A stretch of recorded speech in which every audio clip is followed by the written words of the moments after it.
रेवाड़ी में आप शब्द केवा बापड़ो बापड़ो बनी जावे तो वो जल्दी जीते। तो ये अभी दोनों कोशिश करेंगे बापड़ा बन के जाने की।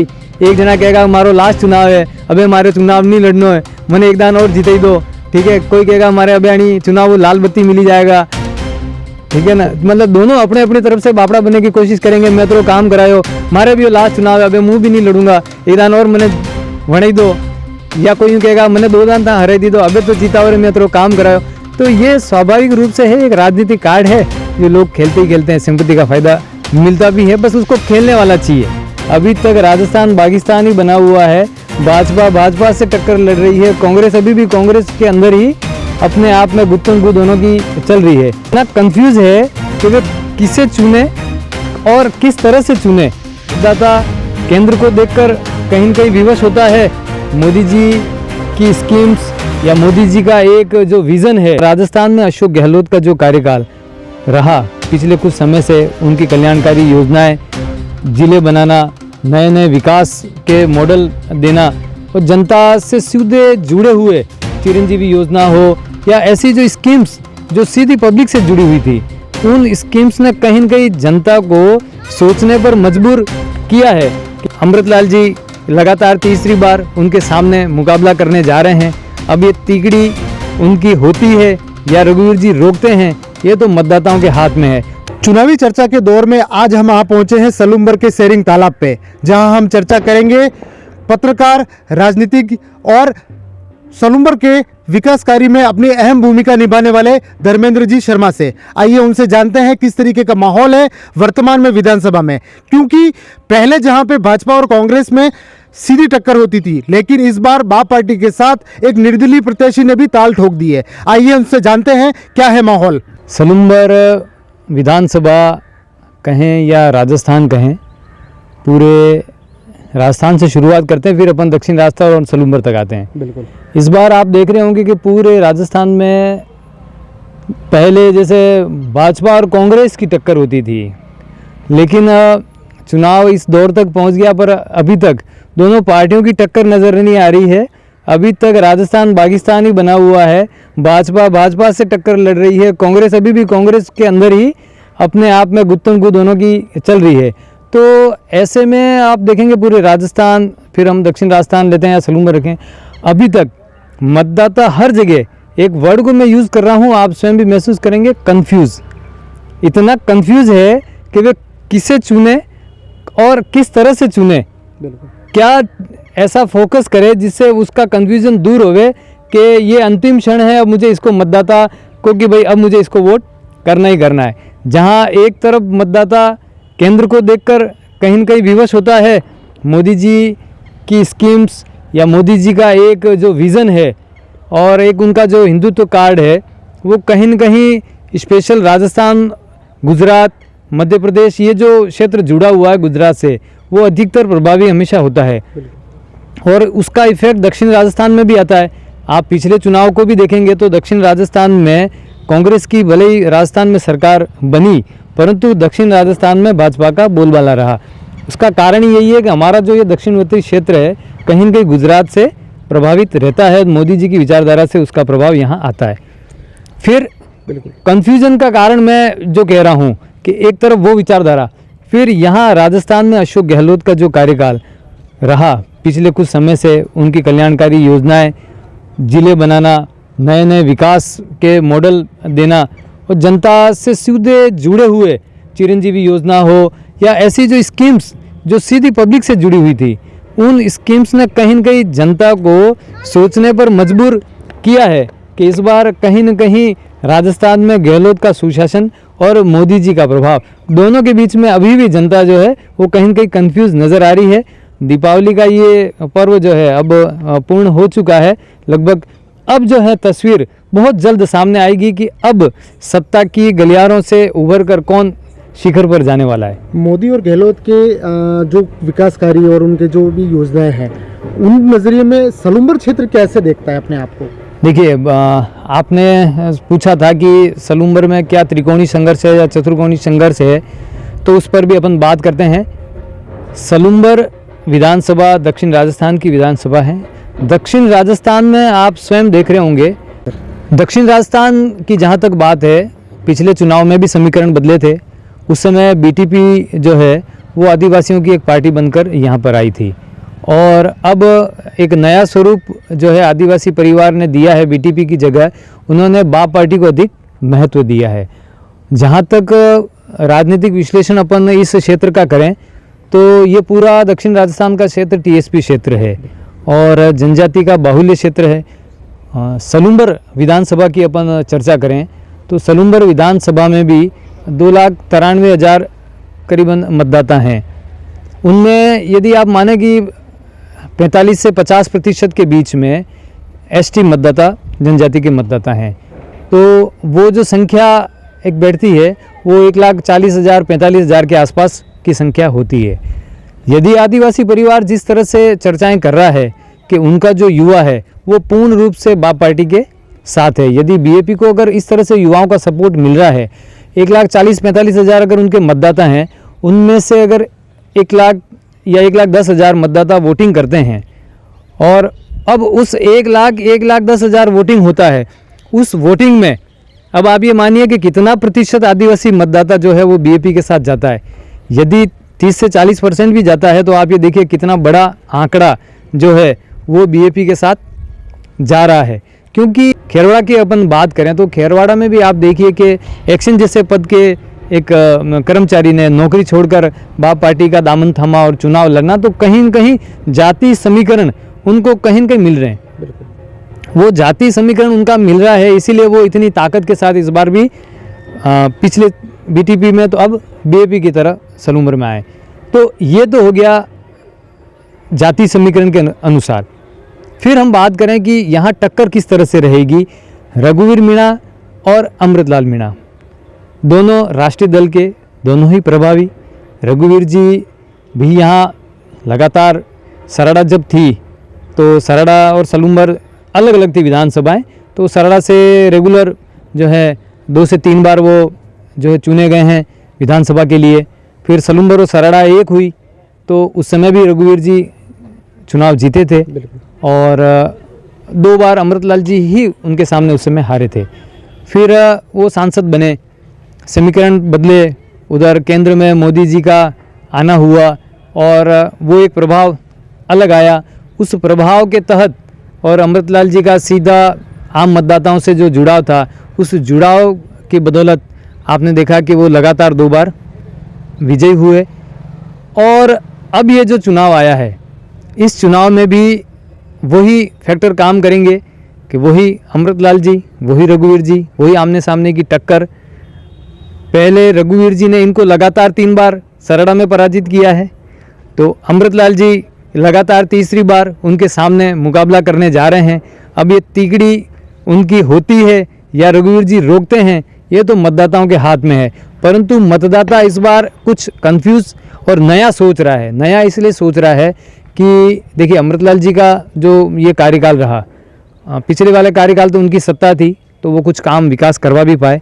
इस बार जो ये जो कार्यकाल रहा उसमें कहीं न कहीं अंदरूनी लोगों में थोड़ी बहुत नाराज़गी जो है मतदाताओं में देखी जा सकती है। उनकी पार्टी में भी कहीं न कहीं विरोध नज़र आ रहा है। दुर्गा प्रसाद मीणा जो है वो निर्दलीय जो है बागी बनकर मैदान में उतरे हैं।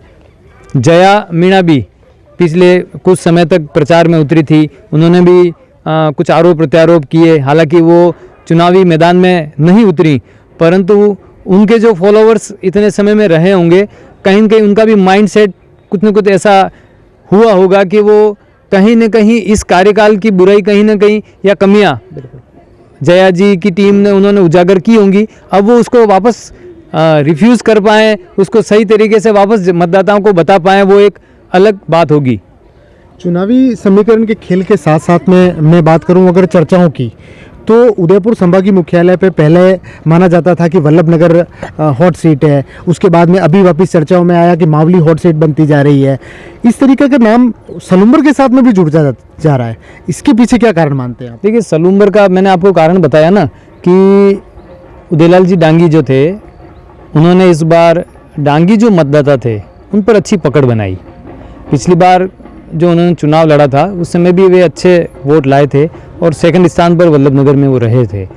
इस बार सभी को पता है कि जया मीणा जो थी उनका उदयलाल जी से संपर्क अच्छा था।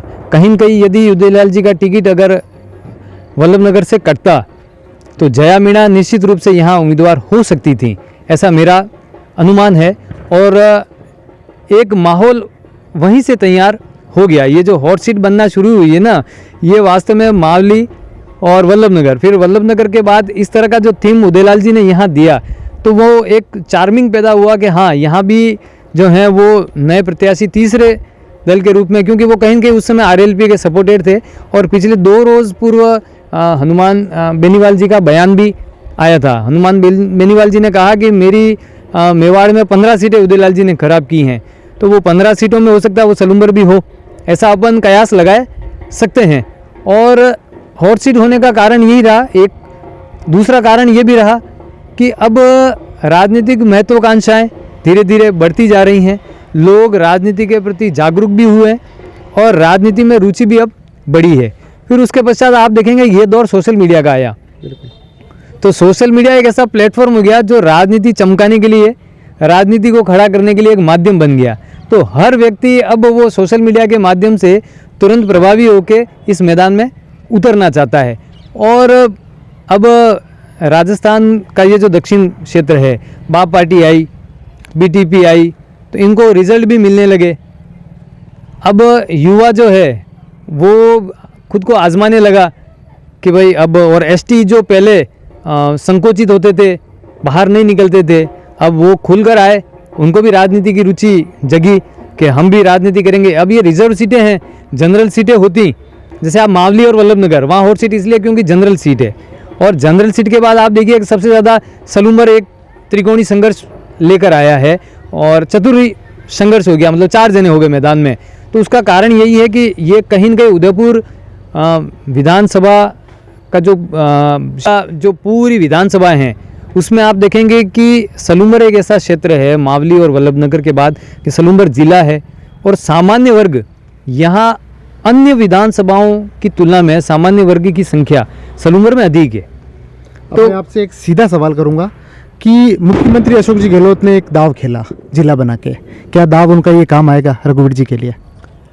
देखिए, उन्होंने खुद ये कहा कि रघुवीर जी आपको जिताने के लिए मैंने सलूम्बर को जिला बनाया है, और ये भरी मीटिंग में कहा और मीडिया में भी ये चीज़ सामने आई है। तो रघुवीर जी ने काफ़ी प्रयास किए सलूम्बर के विकास के लिए। पिछला ये जो कार्यकाल था उसमें गुण चोर नहीं हो सकते हम लोग। मैं मानता हूँ कि 30 से 40 सालों का सलूम्बर ज़िले का संघर्ष था, हम भी उस संघर्ष में कहीं न कहीं साक्षी हैं, हमने भी देखा। तो एक बड़ा टास्क था कि सलूम्बर जिला बनेगा। तो ये इस कार्यकाल में हुआ है, जिला हॉस्पिटल आया है, डीटीओ कार्यालय मिला है। तो अब रघुवीर जी इसको किस तरह से बुनाते हैं ये उन पर निर्भर करेगा, उनके कार्यकर्ताओं पर निर्भर करेगा। आज पंचायत समितियों में उन्होंने फिर से वापसी की, कब्जा किया, नगर परिषद पे उन्होंने कब्जा करवाया। तो अब ये जो उनका नंबर आया है, तो उनकी जो उन्होंने प्रधान बना दिए, चेयरमैन बना दिए, अब इनका सबकी ड्यूटी बनती है कि वो रघुवीर जी के किस तरह से लगते हैं। तो ये देखने वाला ये होगा कि उनकी टीम वास्तव में उनके लिए काम करती है या नहीं करती है, क्योंकि कहीं न कहीं आप भी जान रहे हैं कि उनके भी पीछे एक टीम लंबे समय से जो उनको माइनस करते हुए चलती आई है। वो पिछली बार आपने देखा कि रेशमा जी जो हैं वो निर्दलीय चुनाव लड़ी थी, कहीं कि रघुवीर जी को उनका नुकसान पहुंचा था। इस बार पुनः मैं कोई एलिगेंस नहीं कर रहा हूँ कि रेशमा जी या उनका टीम ऐसा कोई काम कर रही है, ऐसा तो कोई देखने में अभी तक तो नहीं आया। परंतु राजनीति में कभी भी कुछ भी होता है, अंडर करंट कितनी चीज़ें चलती हैं वो किसी के सामने नहीं आती हैं, तो उसको स्पष्ट करना तो बड़ा कठिन होता है।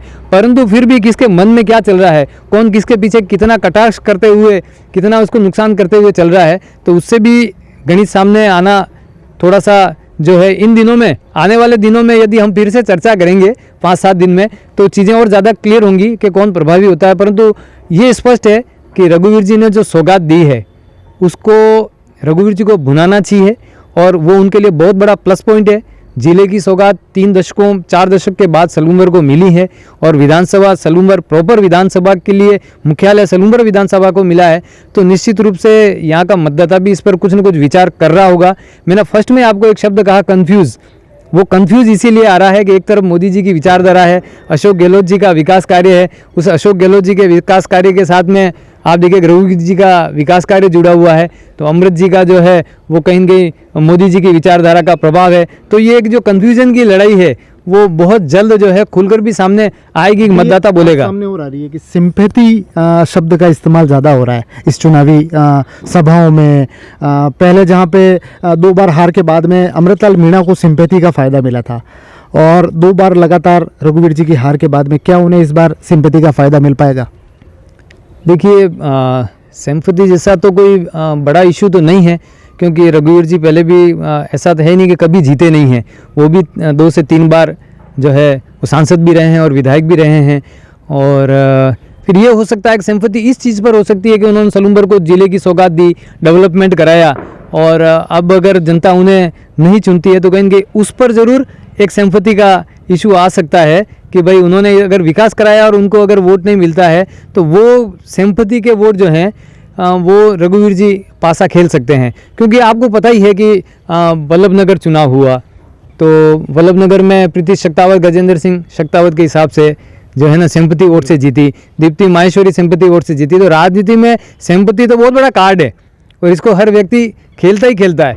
और राजनीति में आप कहते हैं ना कि भाई के पहला चरण, दूसरा चरण, अंतिम चरण तो जो है मतदाता के पैरों में होता है। तो वो सिंपैथी बटोरने का एक तरीका है, ये कार्ड है राजनीति में सिंपैथी लेना। जो अपने मेवाड़ी में आप शब्द कहवा बापड़ो वहीं जावे तो वो जल्दी जीते। तो ये अभी दोनों कोशिश करेंगे बापड़ा बन के जाने की।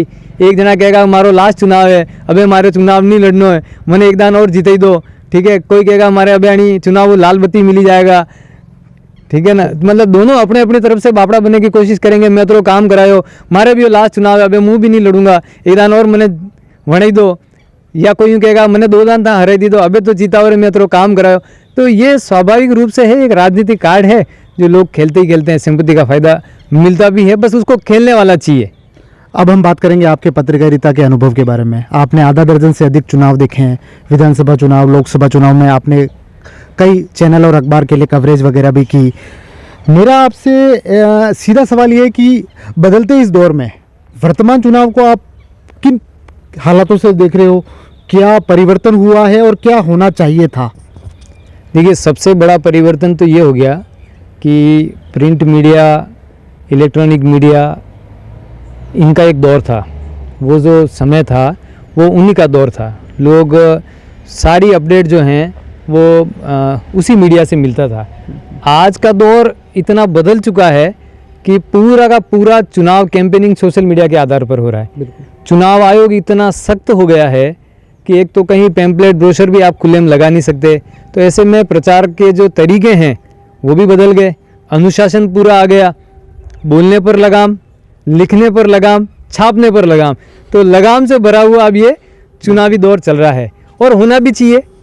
एक भारत स्वच्छ लोकतंत्र का निर्माण करता है और अक्सर अपन देखते हैं कि इसमें फूट भाषा, आरोप प्रत्यारोप ऐसे लगाते हैं जैसे कहीं संपत्ति का आपस में बंटवारा हो रहा हो। तो वो एक जो मैं उसको कहता हूँ जो नीच परंपरा है वो उस पर अंकुश लगना ही चाहिए। और कहीं न कहीं वो अब थोड़ी सी बदलती हुई नज़र इस चुनाव में नज़र आ रही है, क्योंकि काफ़ी चुनाव आयोग इस बार सख्त हुआ है। 80 वर्ष से अधिक आयु के दिव्यांग मतदाता घर बैठे वोट मिल रहा है, एक बहुत बड़ा परिवर्तन है। और टाइम भी चुनाव आयोग ने बढ़ाया है इस बार, तो 7 बजे से 6 से 7 जो भी टाइमिंग 1 घंटा शायद उसमें बढ़ाया है। तो वो बढ़ोतरी भी इस बार देखने को मिली है। फिर जहां मतदान हो रहा है उससे भी दूरियां की गई हैं। तो ये जो नई चीज़ें हैं ये कहीं न कहीं इस चुनाव को नया बना रही हैं। फिर मतदाता पिछले 2-3 चुनावों से साइलेंट होता जा रहा है। पहले सामने आकर बोलते थे हाँ हम तो उसके साथ हैं, ये देंगे। अब 1 या 2% लोग हैं जो भावुकतावश कहीं कैमरे के सामने, मीडिया के सामने आकर ये बोलते हैं कि हम उसको वोट देने वाले हैं। तो जो साइलेंस जो आया है, गोपनीयता जो आई है पाठकों में कहें चाहे मतदाताओं में कहें, सब में आई है। वो पढ़कर भी, लिखकर भी अब कुछ सामने आता नहीं है।